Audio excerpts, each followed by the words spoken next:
সোনারপুরে নিহতের বাড়িতে যেতে গিয়ে তুমুল বিক্ষোভের মুখে অভিষেক।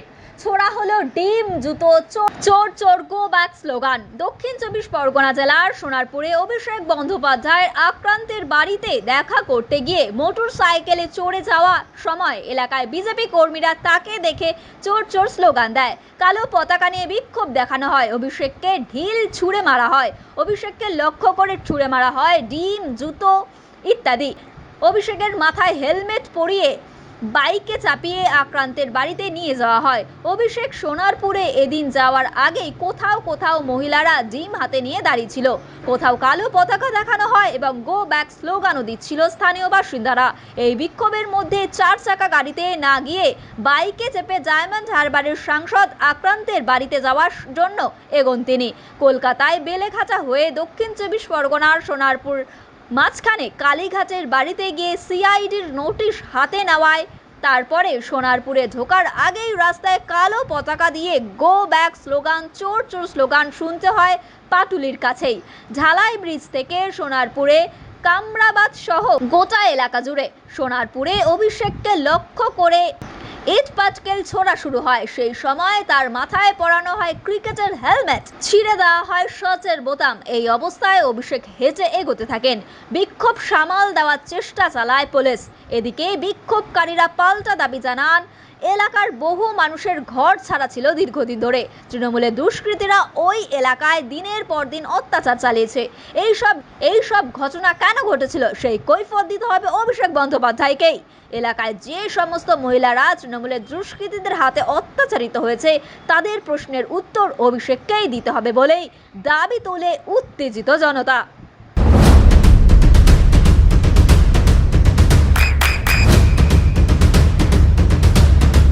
বৃষ্টিতে স্বস্তি। বৃষ্টি অ্যাকোয়া বিশুদ্ধ পানীয় জল।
না আগে আমি এদের পরিবারকে এখান থেকে যেতে পারবো না। আগে ফোর্স আসবে, আপনাকে লক্ষ্য করে এই যে সব সেরকম না, আমাকে লক্ষ্য করে করুক। ওরা মহিলাদের উপর যা অত্যাচার করেছে, সাধারণ মানুষ তো দুদিকে দাঁড়িয়ে, সাধারণ মানুষ অভিবাদন জানাচ্ছে, সৌজন্য বিনিময় করছে, নমস্কার করছে, হাত নাড়ছে। আর বিজেপির কজন গুন্ডা আমাদের দলের দীর্ঘদিনের সহকর্মী, সোশ্যাল মিডিয়ার অ্যাক্টিভ কর্মী, ওর বাড়িতে আমি এসেছি ওর বৃদ্ধ মা বাবার সাথে দেখা করতে, পরিবারের লোকেদের সাথে দেখা করতে। আমি দেখা করতে পারবো না, বহিরাগতদের পারমিশন নিয়ে আসতে হবে। এই বাংলার গণতন্ত্রের নমুনা, জামা প্যান্ট কাপড় জামা, মহিলাদের জামা কাপড় ছিঁড়ে দেওয়া হয়েছে। পরিবারের সঙ্গে তো কথা বললেন, কি বলবেন? না আমি দেখা করতে এসেছিলাম, কিন্তু এই পরিস্থিতিতে আমি পরিবারের বৃদ্ধ বাবা মাকে ছেড়ে দিতে পারবো না। কিচ্ছু নেই। এবং আমার কাছে হোয়াটসঅ্যাপ রয়েছে, হোয়াটসঅ্যাপের কমিউনিকেশনের স্ক্রিনশট রয়েছে। দেখুন এখানে মিডিয়া রয়েছেন, তাও চাল ভাঙার চেষ্টা, ঘর ভাঙার চেষ্টা, দেওয়াল প্রায় ভেঙে দেয়, জানলা দরজা ভেঙে দেয়। আমি আমার কাছে সব রেকর্ড রেখে দিয়েছি। পুরো ঘটনাটা ভিডিওগ্রাফি হয়েছে, হোয়াটসঅ্যাপের মাধ্যমে জেলা পুলিশ সুপার, আইসি সবাইকে আগে থেকে অ্যালার্ট করা হয়েছে যে এখানে কিছু বহিরাগত লোকেরা জমায়েত করেছে, আপনারা ফোর্স পাঠান, ব্যবস্থা নিন। একজন পুলিশের প্রতিনিধি নেই, একজন। আমরা ভয় পাওয়ার লোক নই। সিপিএমের 34 বছরের অপশাসনের কাছে তৃণমূলের কর্মীরা মাথা নত করেনি। বিজেপি যদি ভাবে ধমকে চমকে আমরা ঘরে ঢুকে যাব, তারা মূর্খের স্বর্গে বাস করছে। কিন্তু যে পরিস্থিতি আজকে এরা তৈরি করেছে, আমার মনে হয় সিপিএমের বা ওই মধ্যযুগের বর্বরতাও এদের কাছে লজ্জা পাবে। যেভাবে মানে মাথাটা বেঁচে গেছে খালি আমার একটা হেলমেট পরেছিলাম বলে। আমার এখানে যারা সহকর্মীরা ছিল এরা বুদ্ধি খাটিয়ে একটা হেলমেট, দুটো হেলমেট জোগাড় করে রেখেছিল, বললো দাদা এটা মাথায় পড়ে নিন। আপনি দেখুন আমার জামা কাপড়ের অবস্থা, 15 বছর, চশমা ভেঙে দিয়েছে, ঘড়ি টড়ি প্রায় একদম ছিঁড়ে, বেল টেল সব ছিঁড়ে দিয়েছে। পুলিশ কোথায়? পুলিশ নেই। আমি সংবাদ মাধ্যমের প্রতিনিধিদের বলবো যে এই প্রশ্নগুলোই আপনাদের তোলা উচিত। আমি এখন যেভাবে এসছি আমি একইভাবে বেরিয়ে যেতে পারি, কিন্তু আমি হয়তো বেরিয়ে গেলাম, এই যে সঞ্জুর বৃদ্ধ বাবা মা, তার উপর তো চড়াও হবে এই ছেলেগুলো, এই বখাটে ছেলেগুলো, যাদের পেটে ঘুষি মারলে কখ বেরোবে না। আমাকে বাইরে থেকে স্লোগান দিচ্ছে চোর, আর বাংলার বর্তমান মুখ্যমন্ত্রীকে নির্লজ্জ দোকান কাটার মতো হাত বার করে টিভির পর্দায় 5 লক্ষ টাকা ঘুষ নিতে দেখা গেছে। বাংলার কোনো মুখ্যমন্ত্রীকে টিভির পর্দায় আজ পর্যন্ত স্বাধীনতার পর এইভাবে নির্লজ্জভাবে কেউ টাকা নিতে দেখেনি। একমাত্র এই বিজেপির মুখ্যমন্ত্রী বর্তমানে, যিনি চুরি করে মুখ্যমন্ত্রী হয়েছে, যার মাথার উপর ইডি সিবিআই কেস ঘুরছে।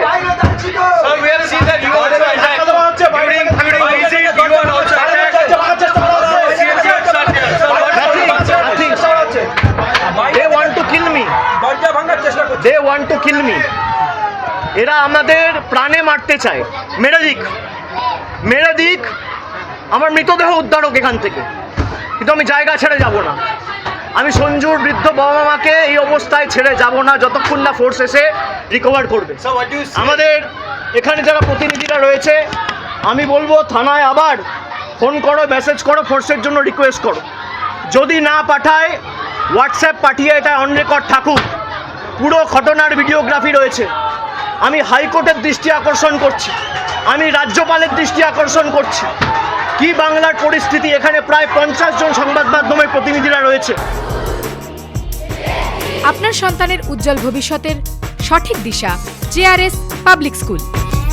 জেআরএস পাবলিক স্কুল, যেখানে শিক্ষা এবং আনন্দ একসাথে। J R S public school has an excellent team of teachers for the holistic development of your child. আপনার সন্তানের উজ্জ্বল ভবিষ্যতের একমাত্র ঠিকানা জেআরএস পাবলিক স্কুল। আপনি কোথায় ইনভেস্ট করবেন, কেন করবেন বুঝতে পারছেন না তো? সঠিক গাইডলাইন পেতে আজই আসুন নদিয়ার চাকদাতে নিবেদিতা প্রাইভেট লিমিটেডে। Nivedita private limited, marketing and distribution service. Balcony বা সিঁড়ির রেলিং, মডিউলার কিচেন বা ড্রয়িং রুম, এক কথায় আপনার স্বপ্নের বাড়িকে করে তুলুন আরো সুন্দর। Chakdah ply centre, gorgeous look বা কোয়ালিটি সবে 3 number 1 Chakdah ply centre. Chakdah ply centre, K B M, Chakdah, Nadia. হোমওয়ার্কটা করেছো? হ্যাঁ স্যার। এ বাবা, ভুল করেছো কেন? চোখে কেমন ঝাপসা দেখছি, লিখতে আর পড়তে খুব সমস্যা হচ্ছে। চাকদার মডার্ন অপটিক্স থেকে ভালো চোখের ডাক্তার দেখিয়ে নাও। প্রতিদিন প্রকৃত চোখের ডাক্তার ও দৃষ্টি বিশেষজ্ঞ মডার্ন অপটিক্স চাকদহে। চাকদা অ্যালুমিনিয়াম সেন্টার, প্লাই, কাঁচ, laminates, kitchen fittings, door lock, window ও অ্যালুমিনিয়ামের খুচরো ও পাইকারি বিক্রেতা। চাকদা অ্যালুমিনিয়াম সেন্টার, পূর্বলালপুর 50 নম্বর রেলগেটের পাশে, চাকদা, নদিয়া। নদিয়া জেলার সবথেকে বড় বিল্ডার্স চাকদার মা মনসা বিল্ডার্স, রড ও সিমেন্টের পাইকারি ও খুচরো বিক্রেতা। মা মনসা বিল্ডার্স, পদ্মবিলা, চাকদা, নদিয়া। রুম রে মাত্র 1500 টাকা থেকে স্টার, খাওয়া দাওয়া রিজনেবল প্রাইস। নদিয়ার একমাত্র 3 স্টার ক্যাটাগরি হোটেল এনবি সোনার বাংলা হোটেল, কল্যাণী এইমসের ঠিক উল্টো দিকে, কল্যাণী, নদিয়া। নদিয়ার একমাত্র অথরাইজড ডিস্ট্রিবিউটর ঘোষ কমিউনিকেশন, থানার মোড়, চাকদা,